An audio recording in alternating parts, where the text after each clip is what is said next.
Hi, good afternoon, everybody. We hope that you're feeling all right. I quickly check it with you. So this webinar is going to be pre-recorded for a certain amount of time, but we are all here and we are checking the chat and the Q&A box. So please type in questions, comments throughout the session in the chat normally for general comments and just to say something about you and your name, organization, or if you want to network, and Q&A for specific questions for the panelists. So yeah, that's it. I think that we're ready to start.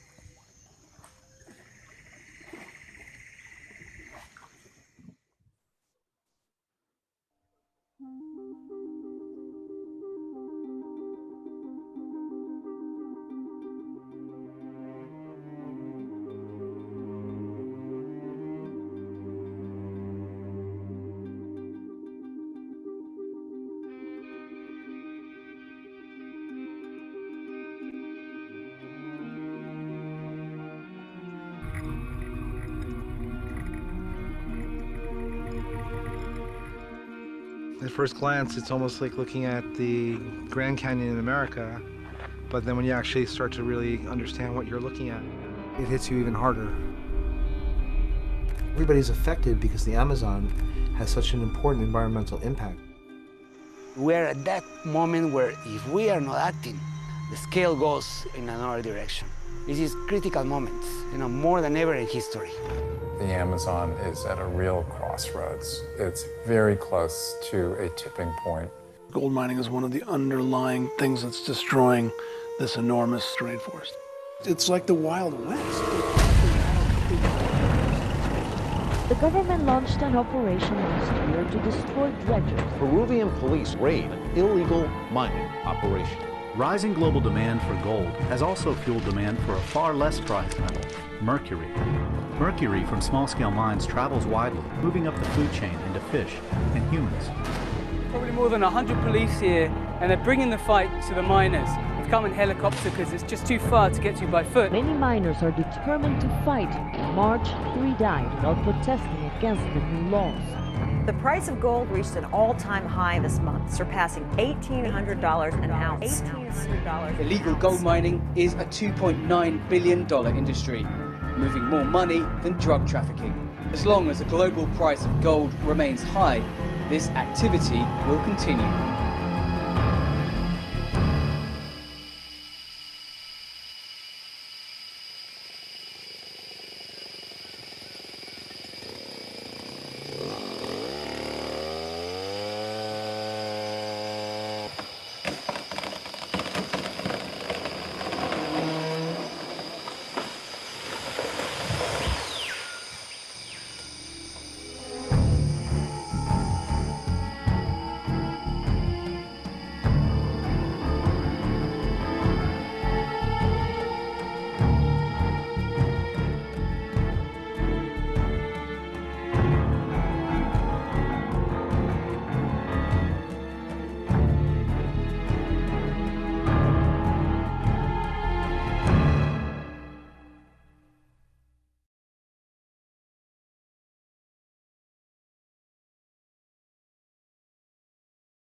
A luta em defesa hoje da Amazônia é uma luta que não interessa só a nós, seringueiro e índio, mas é uma luta que interessa a toda a sociedade brasileira e ao mundo inteiro e a todo o planeta.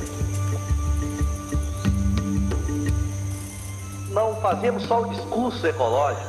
Nós não queremos transformar a Amazônia num santuário. O que nós não queremos é a Amazônia devastada.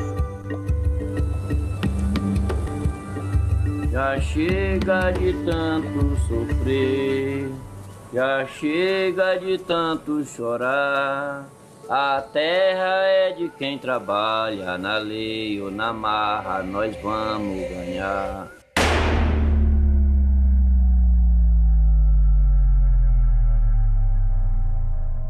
O brasileiro que lutou para proteger a Amazônia é assassinado. O ecologista e líder sindicalista Chico Mendes. Chico Mendes era presidente do Sindicato dos Trabalhadores Rurais de Chapuri. Luta, defenda os povos da Amazônia! Luta, defenda os povos da Amazônia!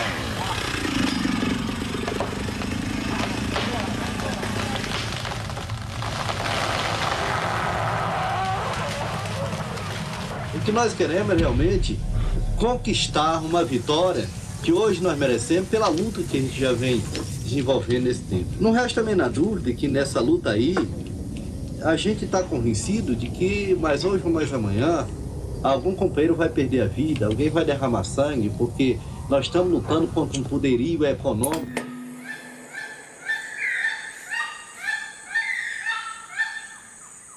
Para vocês terem uma ideia, no ano passado, mesmo com toda essa resistência, foram queimados na Amazônia 20 milhões de hectares de floresta.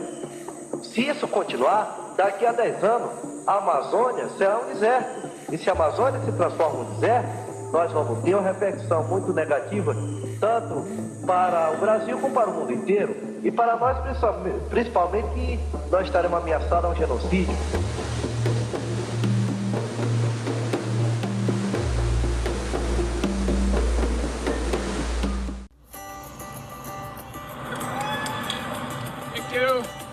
Very funny. You know they have no idea why we're here. Why are we here?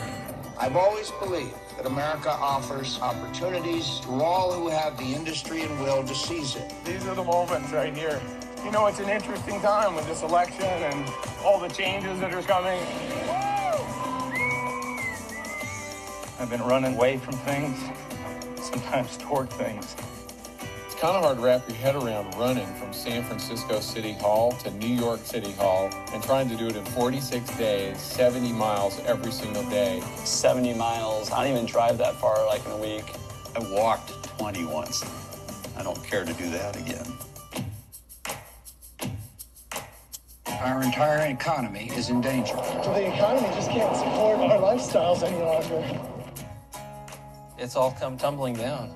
I would not be surprised we see an entire collapse. I like to see what the human body can do, pushed to the extreme. This is the worst I can remember feeling. I think we all have demons, and Charlie has a whole bunch of them. You know, I'm trying to be upbeat, but I'm just scared. This is a bad situation. I mean, it's the worst possible scenario I could have imagined. Everybody has those feelings about quitting. If we continue down this road, it's going to cause a lot of permanent damage. I haven't given up on this thing, but I have very little hope right now. A lot of people are afraid. I'm worried about just continuing on. I think there's a lot more trouble coming. We are at a defining moment in our history. It's time to pay the piper. They're going down. This is going to be painful. Best advice is rest and time. If I do, say, 40 miles instead of 60, would that constitute rest? America is a place where all things are possible. Man was made to run. He's made to run for a long time. That's just the way we're built. Can you imagine the pioneers when they went across here? You can do it. This is USA. It's an attempt, at least, to remind people that just because something seems impossible doesn't mean you're not supposed to give it a shot.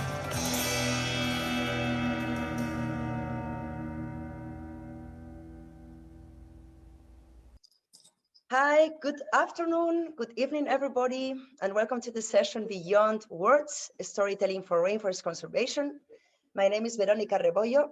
I'm one of the coordinators behind Rainforest Ambitions, the event that we have prepared in celebration of World Rainforest Day, which is held every 22nd of June. So it's just around the corner. And I'm representing here Rainforest Partnership, the organization behind these two initiatives, or better, the convener, because these initiatives are possible thanks to the cooperation of many partners and collaborators around the world.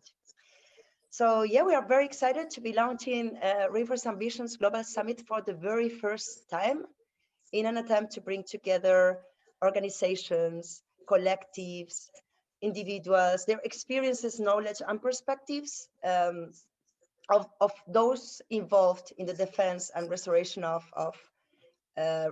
rainforests, which is, as we know, a complex topic that requires a lot of collaboration. And this is precisely what we are aiming with this event, is to depict this complexity and bring as many voices as possible and as many perspectives as possible, because we know there are many ways to do conservation and to advocate for the environment. So in this session, we will explore the potential of storytelling to raise environmental awareness, and also we will explore some recipes for successful storytelling, thanks to the advice and the experiences of 3 experts in the field that are together with us.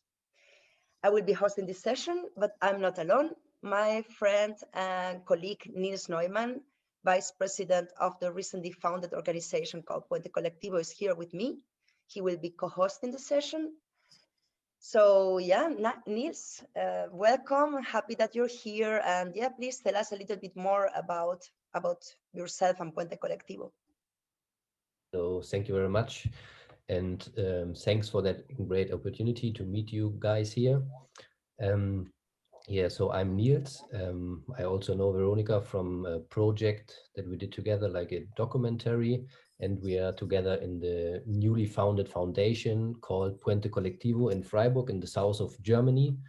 At first, we started with a little group of students, and we see ourselves as a collective that serves as a bridge between Europe and Latin America. Our short-term goal is to build a platform for the exchange, dissemination, and preservation of collective knowledge and experiences. The contents of this platform will also serve for educational purposes about environmental, social, and cultural struggles. We also connect like indigenous communities with the University of Freiburg and integrate them in seminars. And we organized lectures, workshops, virtual face-to-face seminars, and we also produced some informative materials such as articles, infographics, or podcast. Yeah, and until now, we had our focus mainly on Mexico and Colombia. Yeah, that's from my part, and thank you very much again for having me here. Thanks, Nils. And yeah, storytelling is a relevant part in the work of Puente Colectivo, no? Because we are trying to document all these issues through a variety of formats, like you say, podcast, but also documentary projects. And just to briefly put in context to the audience, the documentary project Nils was talking about, it's an adventure we embarked more or less 3.5 years ago, and we wanted to document how people in the Department of Putumayo, Colombia, is interacting with water.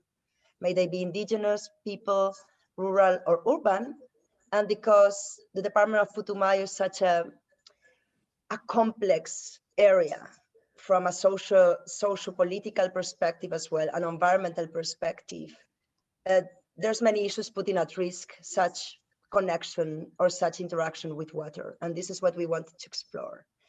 Needless to say, neither Nils and I are experts in the field of storytelling. I am a biologist.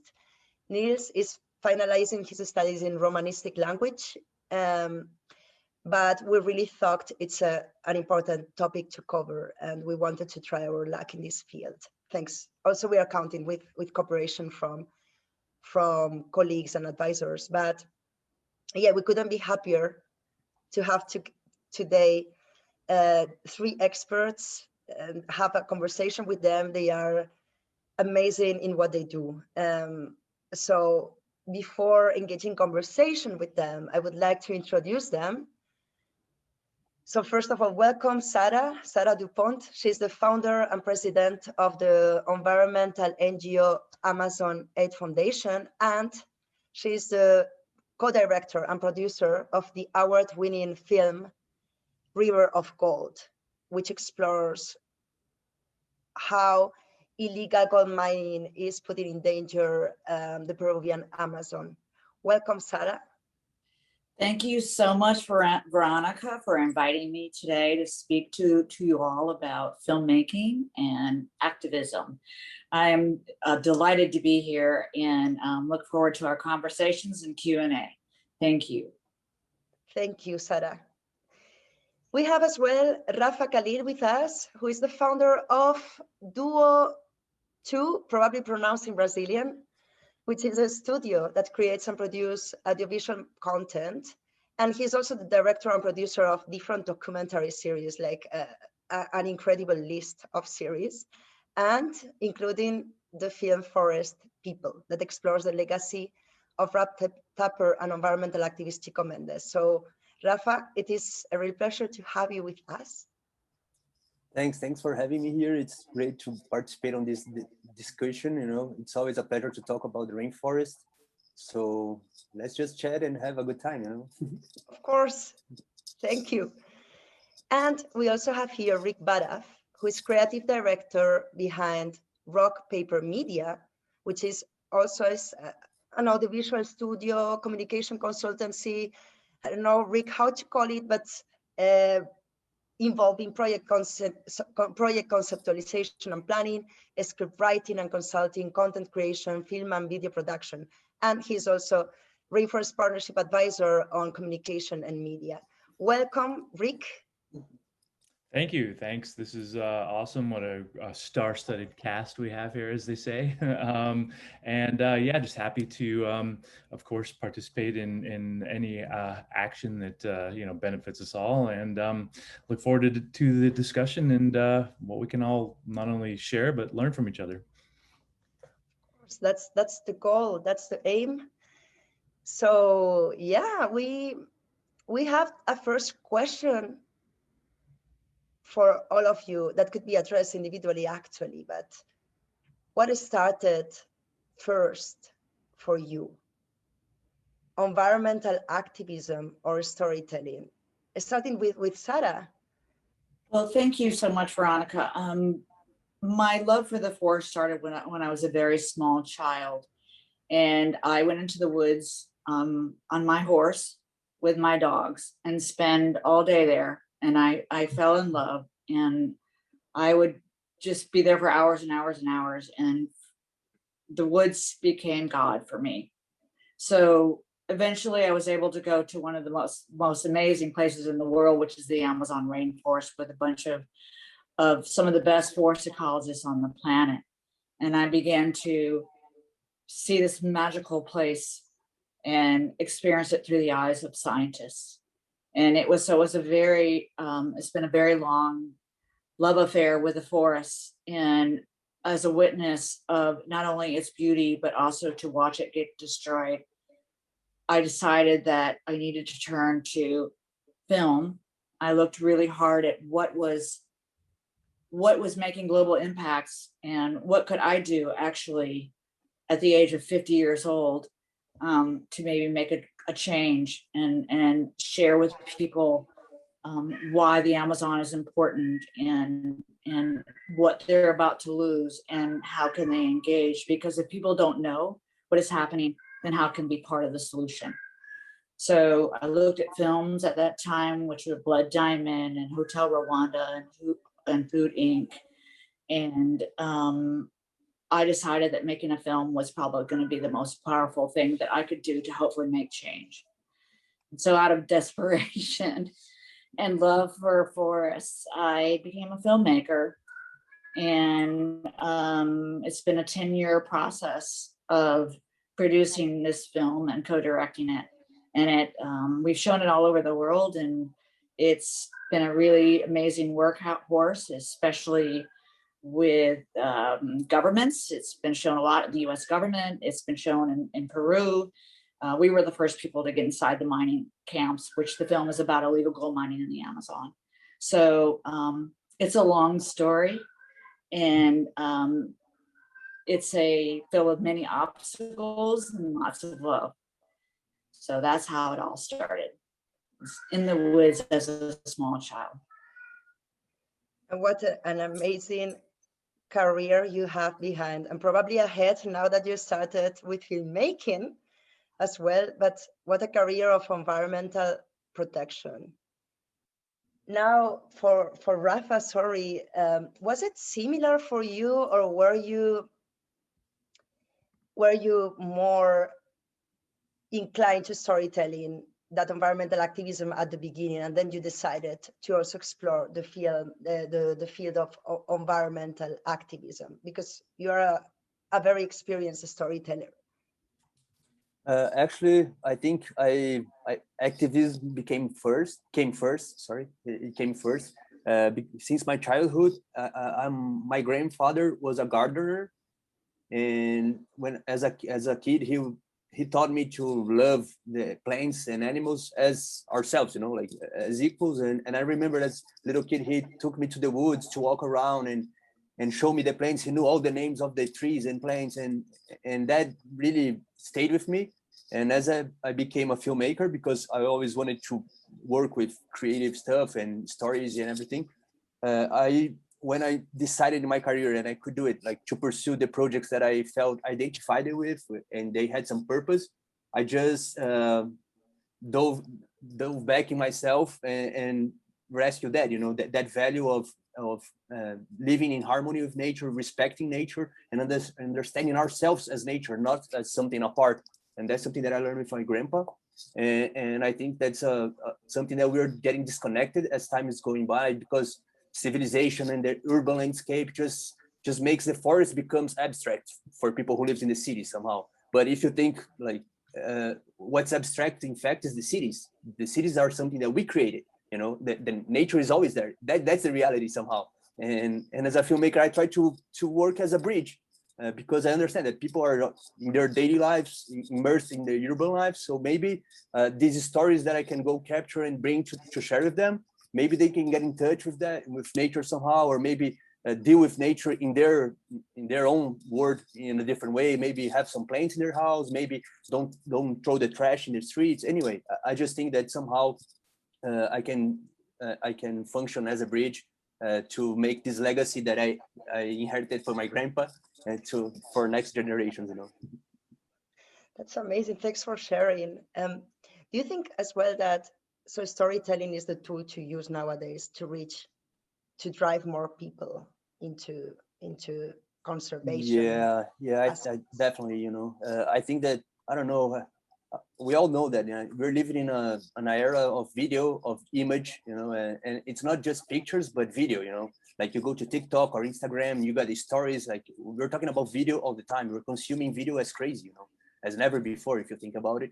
And that brings a strong opportunity for documentaries, you know, even in the internet environment, but also the VODs, the platforms like Amazon Prime, Netflix, and all that, they all have they created a space to documentary that it didn't exist before. At least in my knowledge, in Brazil, when I was younger, it was really hard to watch documentaries. And now you just log into Netflix and then you have like 100 documentaries there to choose, you know, and that's a really big opportunity to bring stories, real stories to audiences. And I don't know, I think it's probably one of the more powerful tools, because I think just as music or maybe as a painting too, the film can touch you in the heart, you know, and when you touch someone in the heart, you touch it forever, you know, it's there. So I think it's a strong tool. And if you manage to create stories that have relevance to the world or bring relevant issues, you have the potential to change that reality or reshape it, or maybe change somebody that will change that reality afterwards. I don't know. I think it's a really, really powerful tool, you know. Yeah, well said, especially with new generations. But I will go back to a point you said. I mean, there's so much information out there for us to grasp. Also, the competition or the creativity behind the stories need to go up, right? Because there's like so many stories out there. But anyway, we'll go back to that later. Yeah. Rick, for you, was it activism or was it the storytelling at the beginning?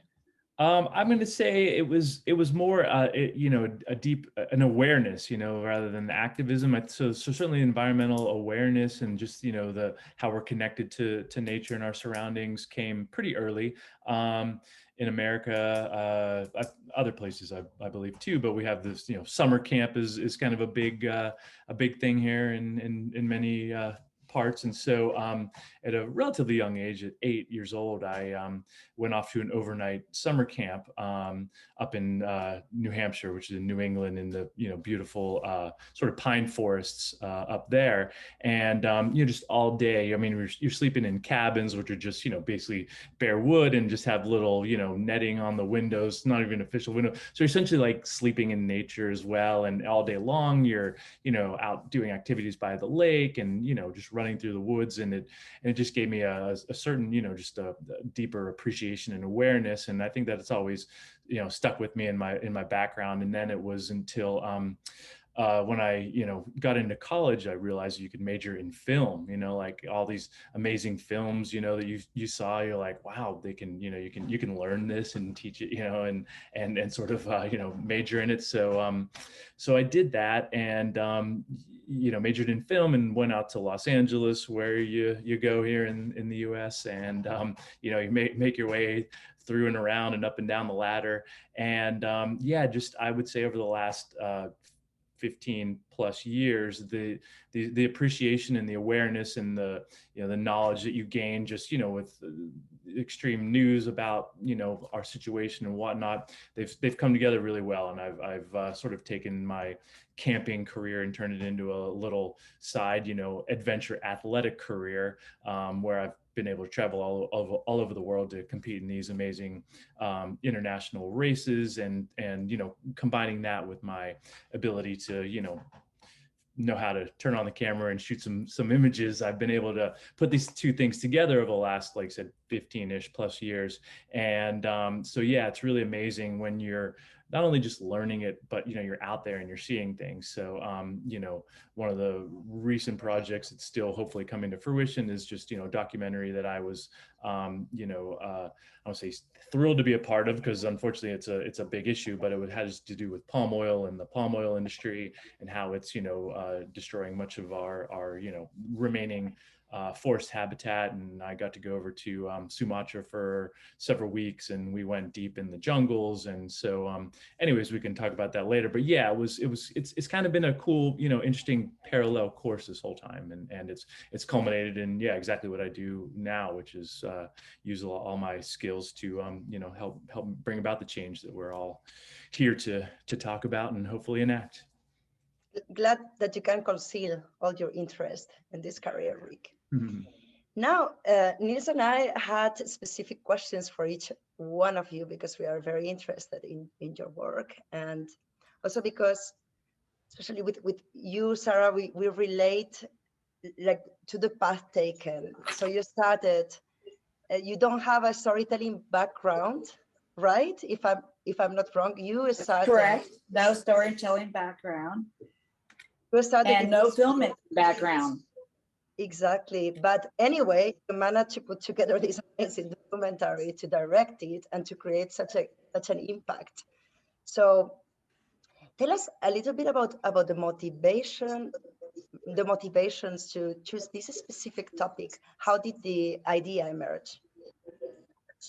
Well, as I was discussing a few minutes ago, I was fortunate to go into the Amazon rainforest with some of the best forest ecologists on the planet. And we had identified an area in Peru, which was very important to protect, because it's where the Andes Mountains met the lowlands of the Amazon basin. And that was where the largest gradation of microclimates on the planet and some of the highest levels of biodiversity on Earth were there. And the scientists had speculated that as climate change happened, this species would migrate into higher elevations. So, and in fact, research is showing that is indeed happening. So it was a very, very important area to protect It's also the headwaters of the Amazon, and where a lot of the gold actually is eroding from the Andes into the lowlands of the Amazon. So in 2001, when after 9/11 and the prices of gold shot up, people started to come to this area to mine for gold. A large amounts of people, mostly out of poverty, had come there to mine. And I became a witness to watching the Amazon become destroyed by, it's one of the most damaging type of deforestations because they use mercury in the process. In Peru alone, I believe it was 2015, they put approximately, or maybe 2018, forgive me, 180 tons of mercury was released into the atmosphere in Peru alone. It's happening in every country across the Amazon. Brazil, Rafa, is being nailed right now with mercury poisoning, and along with it also becomes organized crime. Mining, illicit and unregulated gold mining, is literally a gold mine for the mafia, and they're doing a really, really good job of mining across the Amazon, bringing with it violence and other illicit activities, including child slavery, wildlife trafficking, again, mercury poisoning, money laundering, narcotic trafficking. And Peru alone is estimated to be a $3 billion a year illegal activity. So it's a big problem in the Amazon. It's already in the tipping point. So I decided to make a film about it. And it wasn't just me, believe me, I promise you. We had an amazing team. Ruben Aronson, who led the team, co-directed the project with me. We worked with Enrique Ortiz, the famous, wonderful Peruvian biologist, and 2 war journalists who were really good at negotiating dangerous situations, Ron Aviv and Donovan Webster. So it was extremely tricky and very dangerous to do. Again, we were the first people to get inside the mining camps. And the film's been a really great workhorse. We've used it all over the world to educate little kids all the way up to policymakers and governments. So it's the true testimonial of how a film can actually make an impact.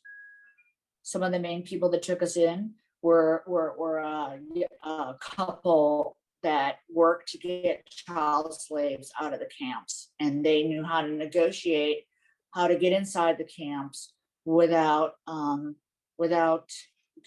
having any violent actions against them. So we took in a full film crew, and I have to say the fixers were terrified the whole time. I've done a lot of really sort of dangerous things in my life, and I always watch the leaders, and if they're scared, I pay attention, and they were actually in many cases terrified. So yes, we would have never been able to do it without the local communities, who were incredibly courageous and brave and took us in, and we were extremely lucky to get inside these camps without getting hurt. Awesome. And also not only the film, but the campaign that goes with it, because you built like a huge campaign around the film. Tell us a little bit about the process of building this campaign and things that work. Yeah. So, well, first of all, I had to educate myself on how the complexities of gold and how it works, how it moves in and around the Amazon, how it leaves the country, supply chain, looking at refineries, the gold industry, jewelers. We've been working a lot with the jewelry industry. And I had to really educate of what it was that was happening. And gold is really difficult. It's as I was saying, literally a gold mine for the organized criminals, because it's first of all, it's a legal commodity, and second of all, it's really easy to melt down. So you can have a bar of gold that has half of it is gold from a regulated gold mine, and half of it could be gold that comes from illicit activities in Brazil. It's not illegal to bring in gold into the United States that's sourced from the Amazon. So there needs to be policy reform, etc. So we did a really deep dive on it. and we launched the Cleaner Gold Network, which is a community of stakeholders coming together to figure out how to, number one, protect the Amazon from illicit and unregulated gold mining, but how do we actually, in the meantime, make the mining and process less damaging to the environment. So that's what we've been working on. We're educating consumers. We're working with the industry, and we're working in issues, educations, and policy. So you can check it out at amazonaid.org. We've done a lot of work in it, and we want everyone to engage, because again, if you don't know what you're about to lose, then how can you engage in the solutions? And we've put a lot of thought into what those solutions could be. Thanks a lot. Lastly, somebody from the audience that would like to collaborate with you and with the campaign, how could that happen? Like, give us some clue. What are the We steps? would love that. I mean, we just had a second Cleaner Gold Network meeting yesterday, and there are lots of people from all over the world on the call. Go to amazonaid.org. You can contact us. It's info@amazonaid.org is a way to get in touch. They come personally to me. I'm always so excited to talk to anyone that wants to engage with us. Watch the film, and I think if you watch the film, it's released in the US. It's also on Global Play in Brazil. So there's ways that you can watch it. Again, all that information's on our website. Come watch it, come work with us. It will take a movement to create change, and we're excited to work with all sectors of everyone, including artists and scientists, and just the interested consumer, jewelers, etc. So come on over. We're happy to work with you on this project. Okay, thank you so much for sharing all this experience and all these advices also. Was really interesting, and I think it's very nice to know that somebody is there to motivate the generations to do something for the rainforest. Thank you so much.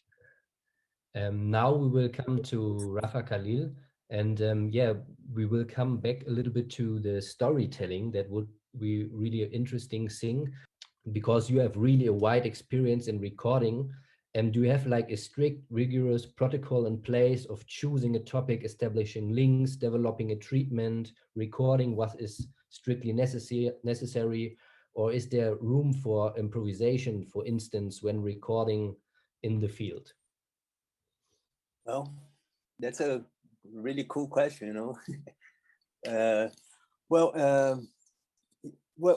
First I think that we must just think that there's all kinds of documentaries, and there's different ones. There are the ones which the narrators are a key element, and the script must be really sharp.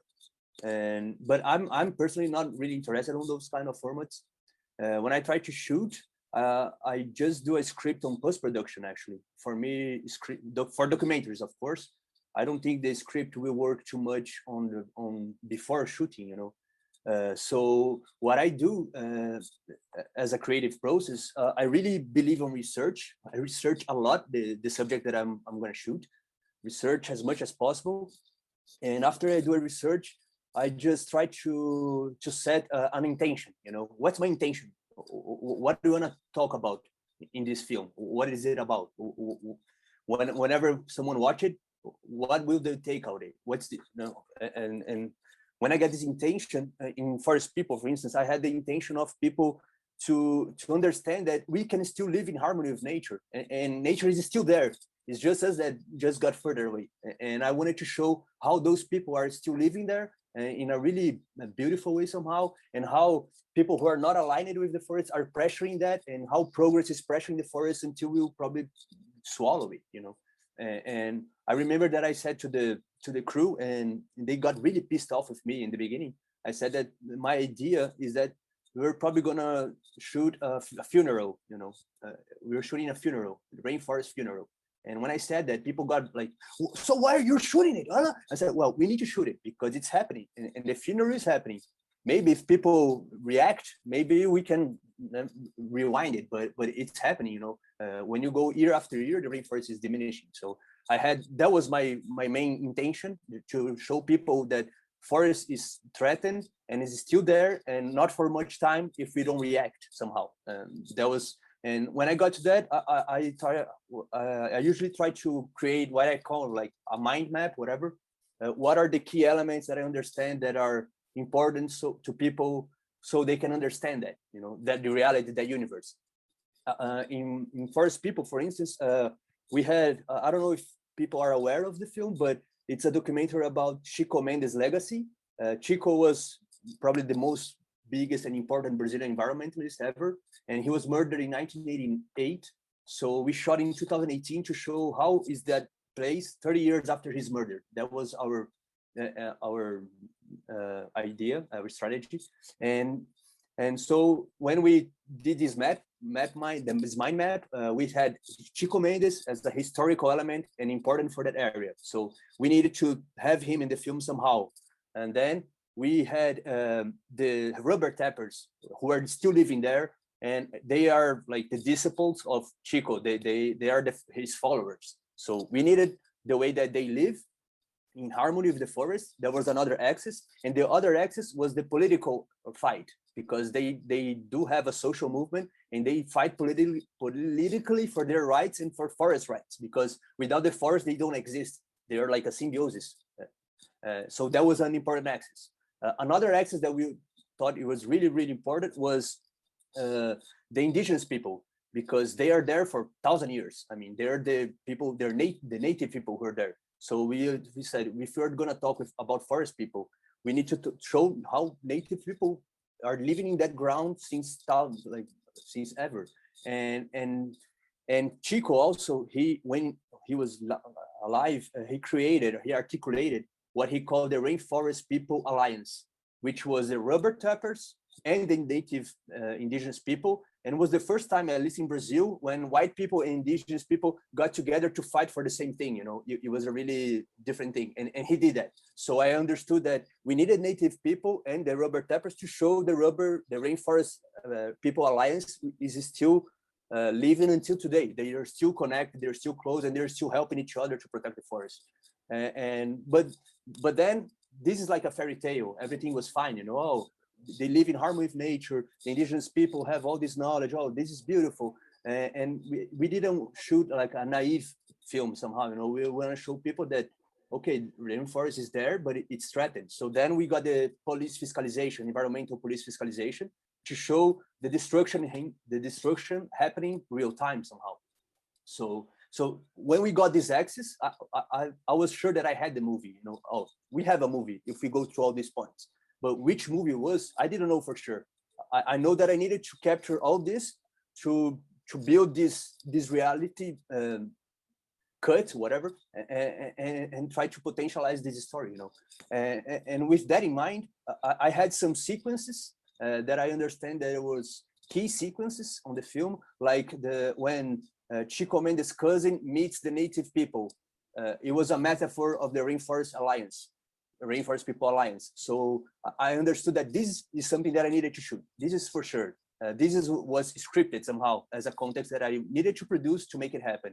The fiscalization with the environmental police was a context that I needed to produce and then shoot it. And it was it. We went after them and followed them through 10 days in fiscalization on the forest, you know, and it was that. And I knew that once I was there, I could just shoot everything. And as real life is much richer than fiction, usually things would pop out in front of the camera, you know. So, and I also wanted to shoot the native people ceremony, because I understand that we can understand a philosophical and spiritual connection that they have with the forest. That I think it's really sacred somehow, and that I think that all of us here ended up disconnected with that feeling due to the civilization process. But this is something that I think all of us have inside us. It's ancestorship. I don't know. I believe on that. So I wanted to show that, and also I wanted to show the way the rubber tapper lives out of the forest, like hunting, collecting Brazilian nuts, collecting rubber, rubber tapping, whatever. I wanted to show their daily lives, because I think there's, at least the first time I saw it, for me was like, whoa, man, I'm in another century, you know. It's like you can go into dive into another time, you know, a dimension. No, it was really like, I don't know, there's no asphalt, there's barely concrete. I mean, there is barely electric light. It was crazy, you know. And at the same time, they were happy, very, very happy, and very connected to that place. And I think that was beautiful. And I wanted people to understand that sometimes the beauty of life is in these simple things, you know. You don't need like a Porsche, a BMW, whatever, or an iPhone. Like, those guys don't have it, and I can say that they're happier than much more.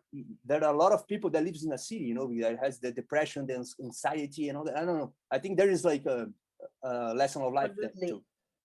Yeah, you're right. And actually, I like very much I was lucky enough to watch the film, and you capture, well, in my humble opinion, very well the atmosphere, the lifestyles of the characters, and moreover, all the characters you recorded there seemed extremely confident with the camera as well, even though in situations that could get people uncomfortable, like for instance this interaction with the military police and the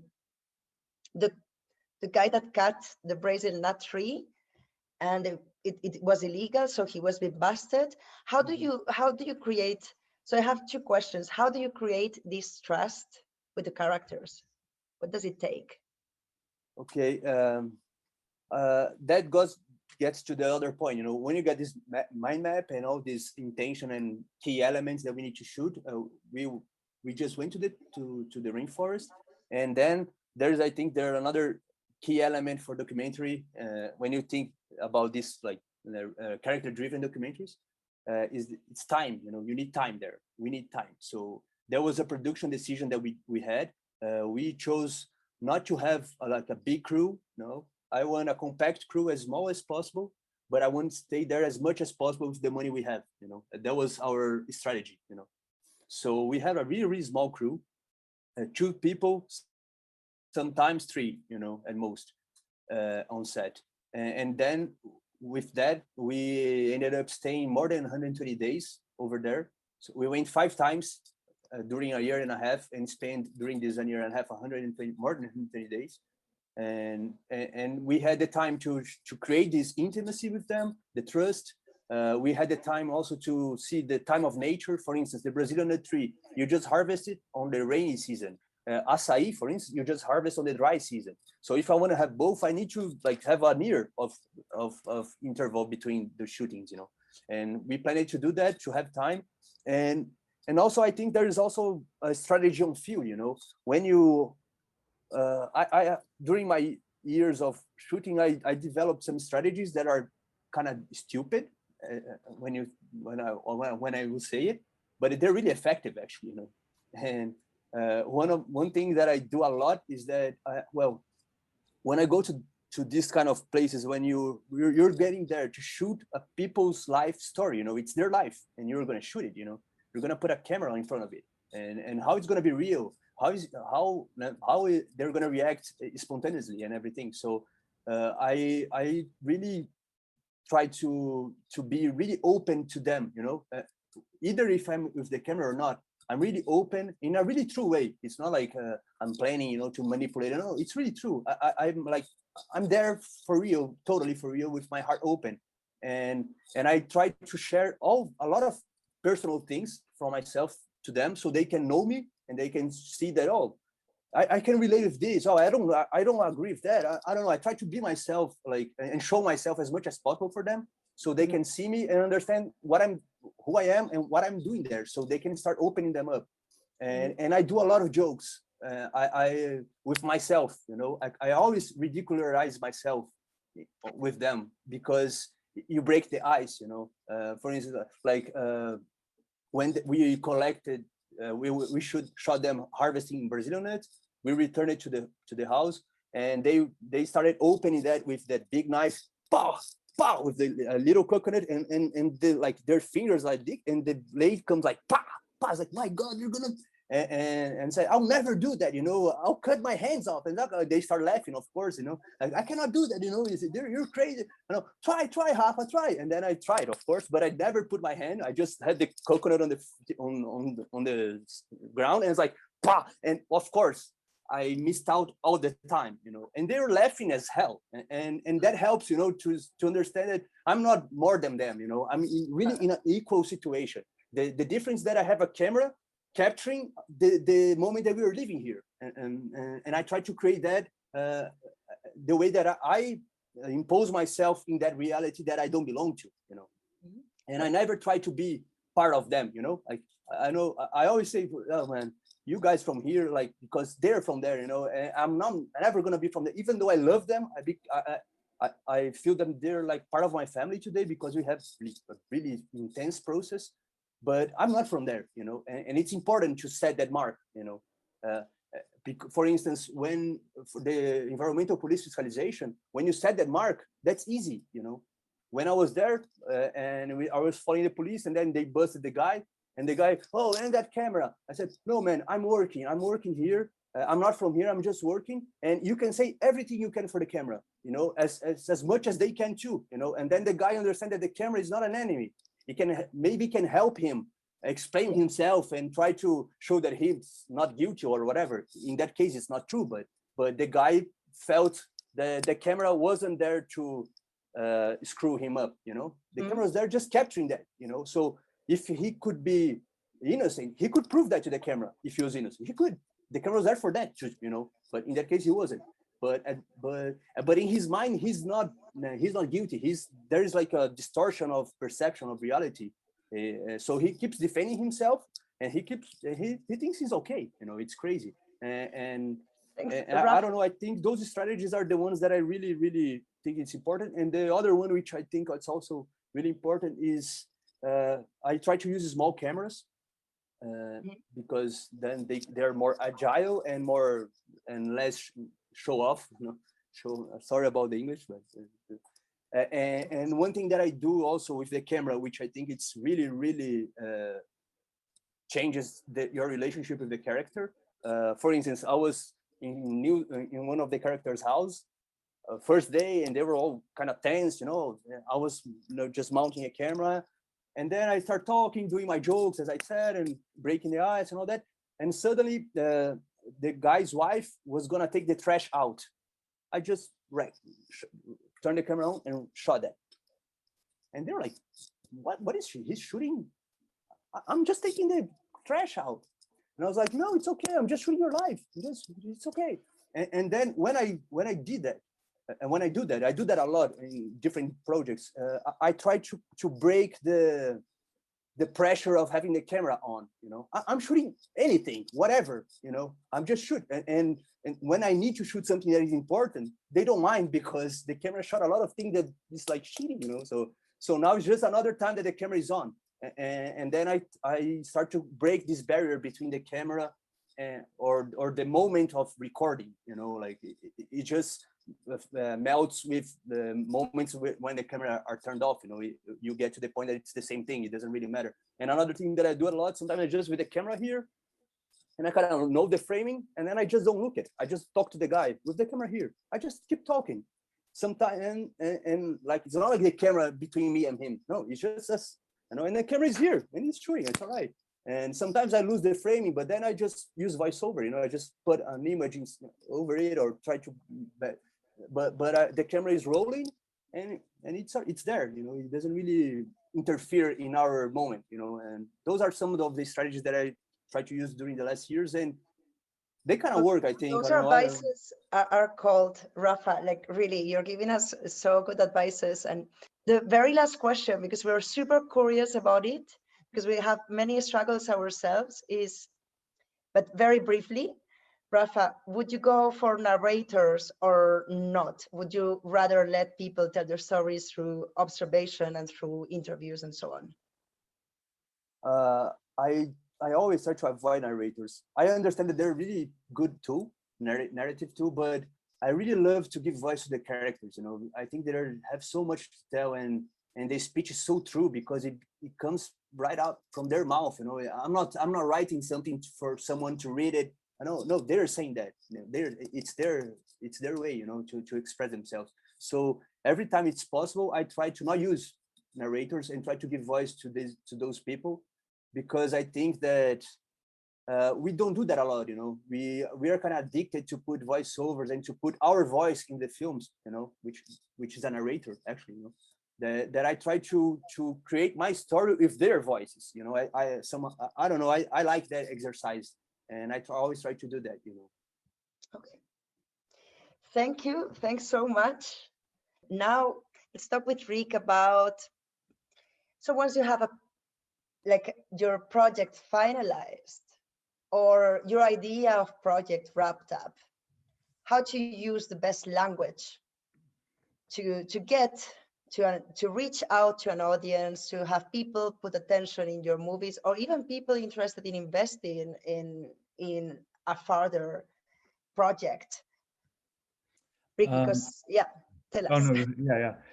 That's the it can be the easiest thing, but it's usually the hardest thing, of course. But I will say that if you back up a little bit, I'm sure Ralph of course knows this, and you guys know this as well, and aspiring filmmakers know that if you're looking for funding in the first place, it's always great to have any little bit of your project to show, just to give people an idea of your vision, parts of the story, what have you. So that helps, immensely, of course, in when you're pitching a project and trying to raise funds.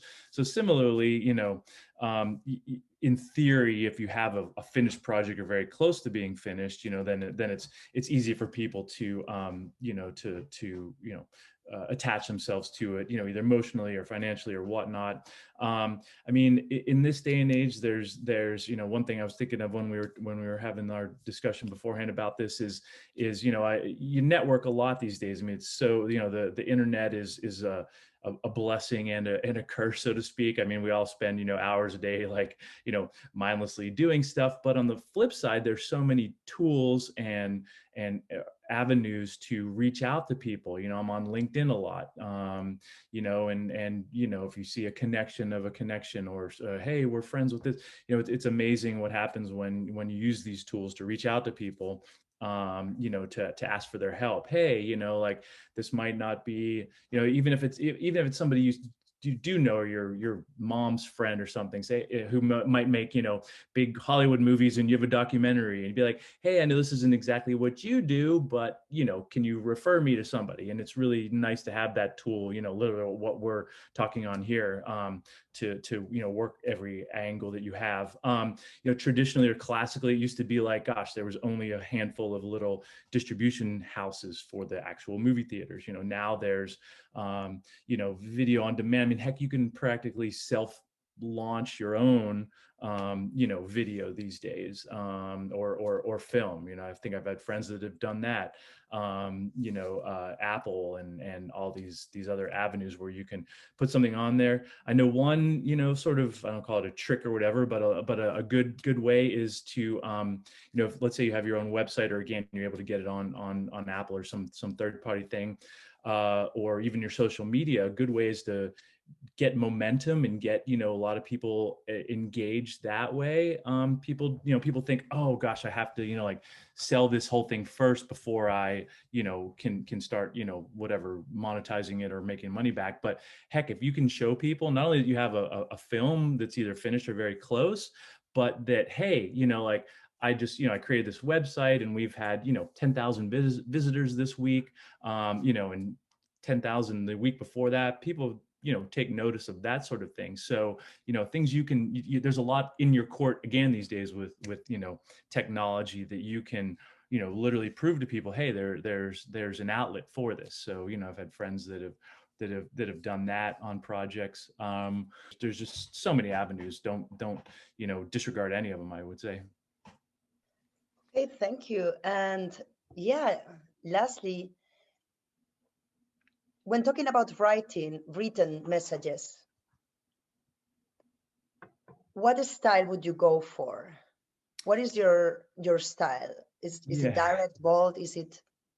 Yeah, personally, I get feedback a lot of that can be a little bit outside the box, trying for, unique, as they say, kind of tends to be over unique. I mean, there's, again, it's so subjective because, again, if you don't know somebody's personality and you're trying to reach out to them cold, either on a call or an email or something, it's hard to gauge that. But, you obviously still have to stand out. I mean, there's a lot of, amazing filmmakers out there and a lot of great projects and a lot of cool things and a lot of important things. And so you still have to stand out, among the crowd. So it's, I think first and foremost, I mean, obviously if you're passionate about the project, you hopefully have a unique take on your story in the first place. So it's then, translating, figuring out how to, distill that down into some outreach.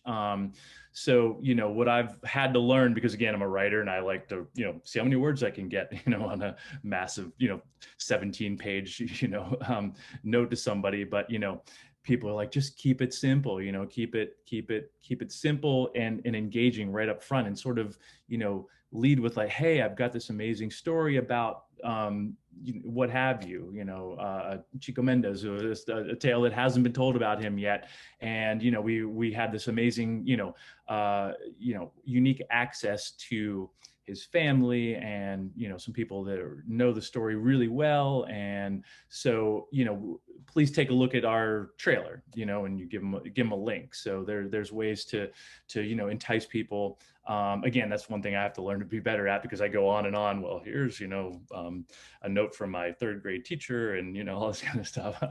Again, still no right or wrong answer, but I would say, the shorter and the sort of snappier, breezier, more enticing, the better. And just be like, hey, I have a 2-minute promo that I've put on my Vimeo page.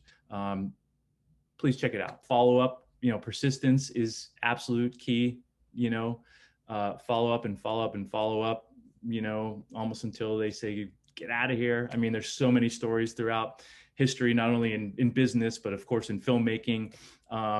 Steven Spielberg, the classic story is that he literally just like finagled his way onto a lot and set up a little spot in an office and was like, hey, I work here now, and took it from there. I mean, there's tons of stories about how people just took that initiative, or if you find a little angle that can make you stand out, then so be it. So similarly, yes, when you're doing your outreach and your sales pitch, people, you can tailor it too. I mean, if people want to see what you spent, or if people want to see just, if you think, hey, this person's going to be more, impressed by the story, then figure out, again, you have options as well, not to just craft one piece these days. You can maybe have 2 or 3 things ready. Like, okay, this is something that's going to be more sort of, cut and dry for potential investors or real, just people who are going to be deciding on if they want to give me some money for this or not. And then, you can have another one that's more engaging for people that can be, more of your champions or your help. So I would say again that there's a couple different ways to go about that. But, again, direct, engaging, short. Great. That was like a fantastic discussion, like very insightful. And I would like to thank our fantastic panelists for this discussion. Thank you. Thank you. Thank you all. Thank you for the space to talk about it. Yes. And may the forest be with us. Yay. The forest be with you. And now I think we should offer the audience a chance to ask questions for you. So if the audience is there, please type questions in the chat. If you have done so, we will be addressing some of them live.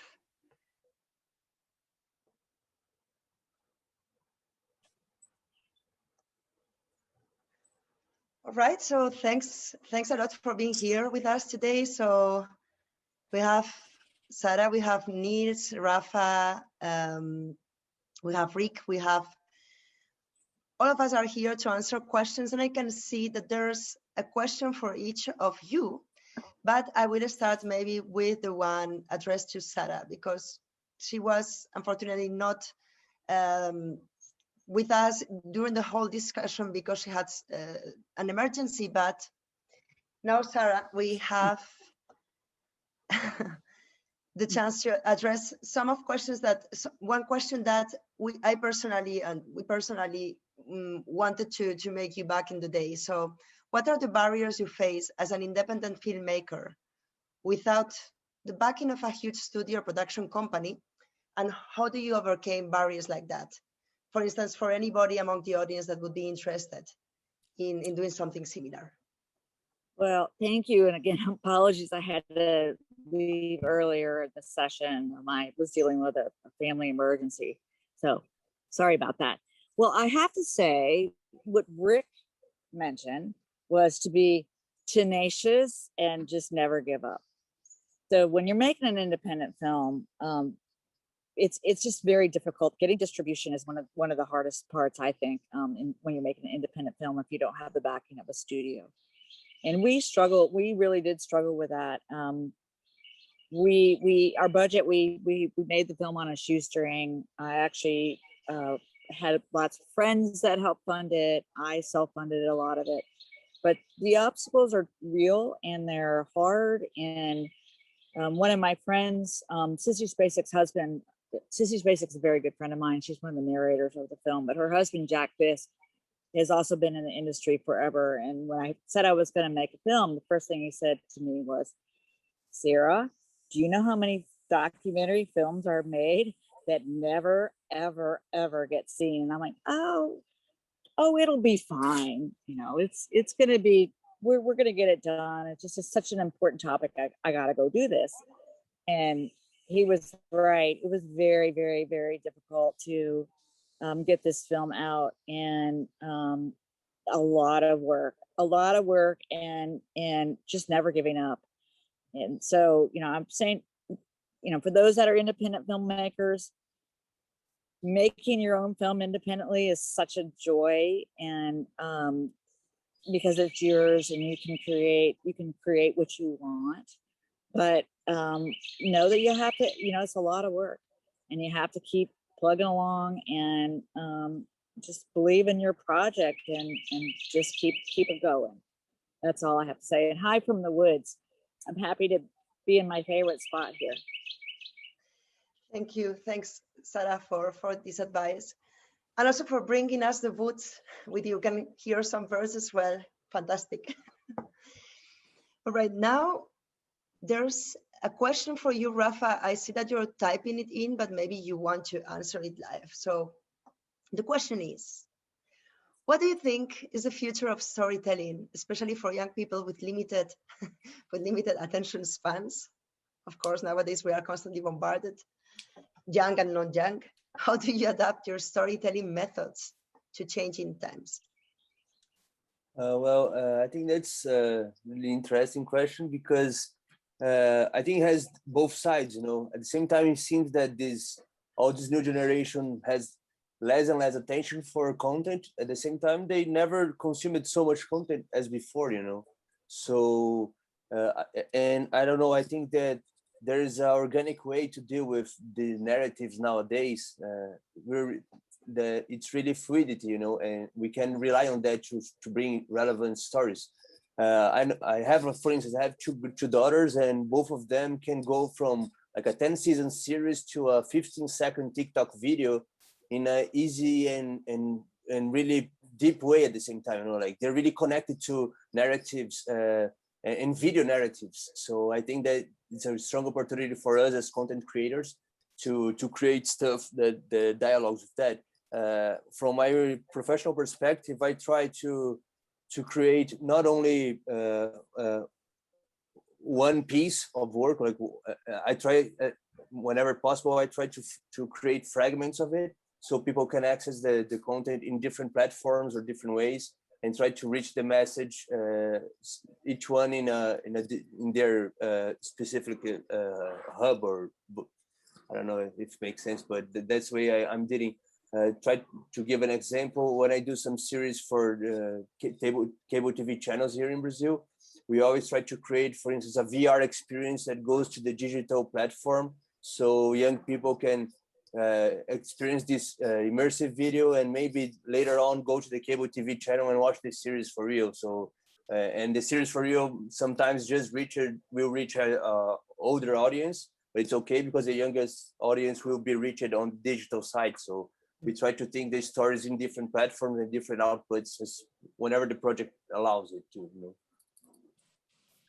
Thanks a lot, Rafa. And for you, Rick, how do you use your storytelling background to support Rainforest Partnerships work? Well, as we said, I do work directly with Rainforest Partnership, not just here as a panelist. So yeah, it's just trying to help. It's such a huge, large issue too. So I mean, with any story, you have to find the personal connection, something that can be personal and not extremely overwhelming. So it's trying to with some of our initiatives like Gen Z for the Trees is doing. I mean, you can there are decisions we can make every day that can affect change on large scales. If you decide to, one of their initiatives is say no to palm oil, or being aware of palm oil and the negative effects that industry is currently having.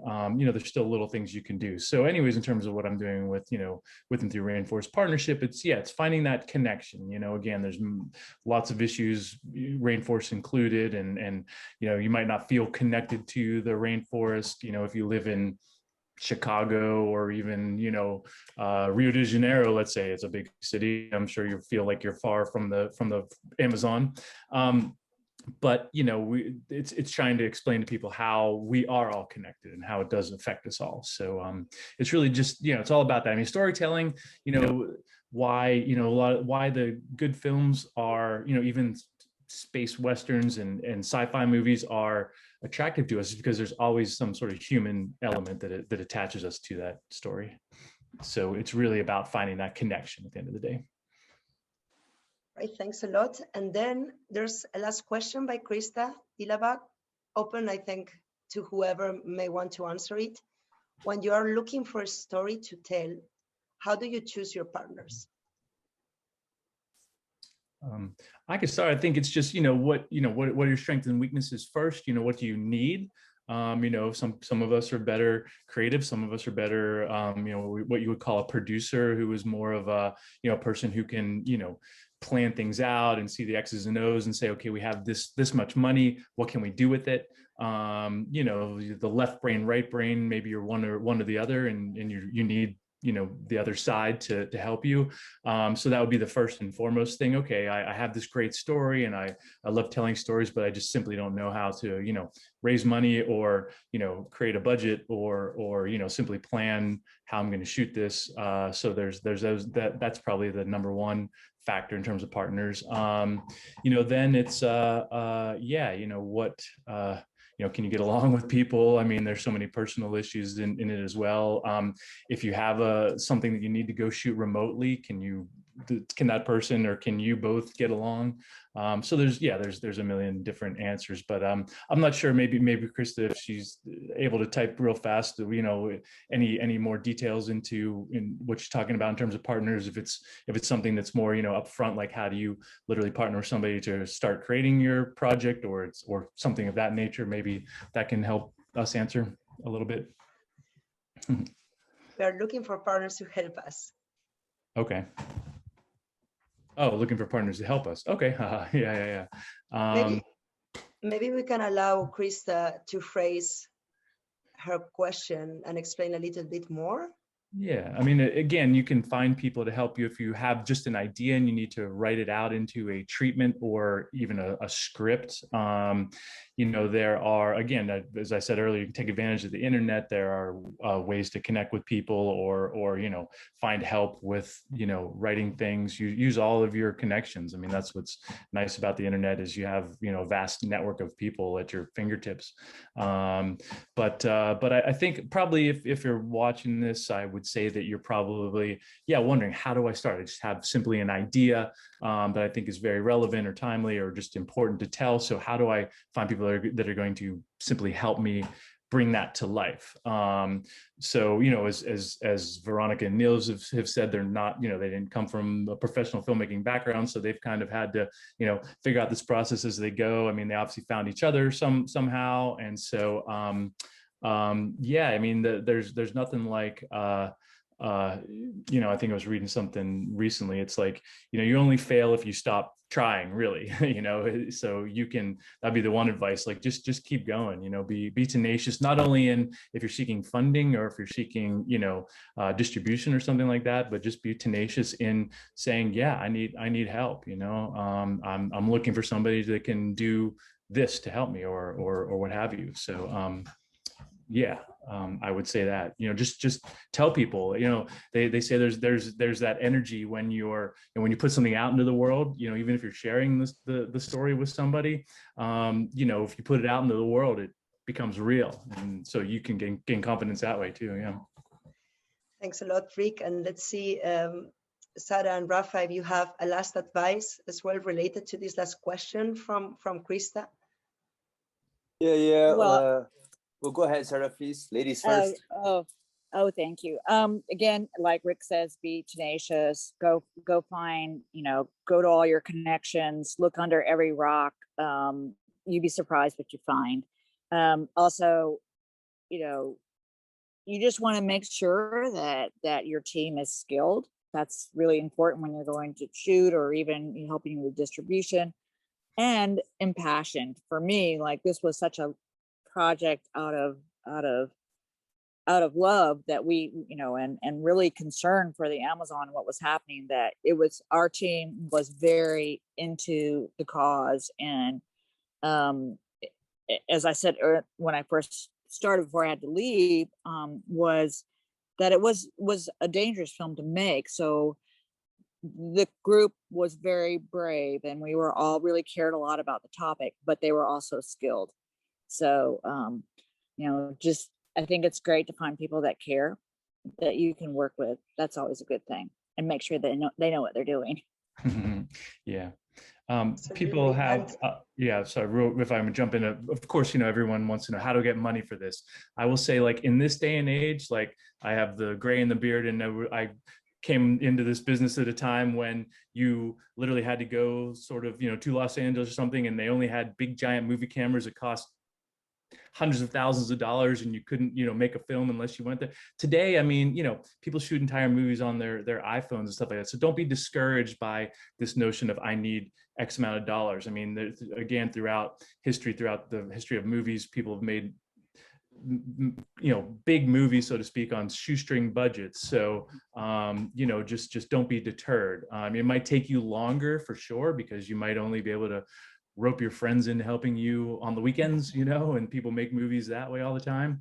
But, you know, again, if you, you know, unless you need to, you know, go to Antarctica, you know, and shoot something about the penguins there. I mean, if it's something that's local enough, or you have access to easily enough, like, you know, if you can find an hour or two to try and shoot an interview or just get the process going, that can go a long way. And then I think, as we said earlier, just being able to show somebody, like, hey, here's a sample of my vision, here's a sample of my story, you know, that, you know, makes it even more real when you're looking to, you know, ask somebody for money.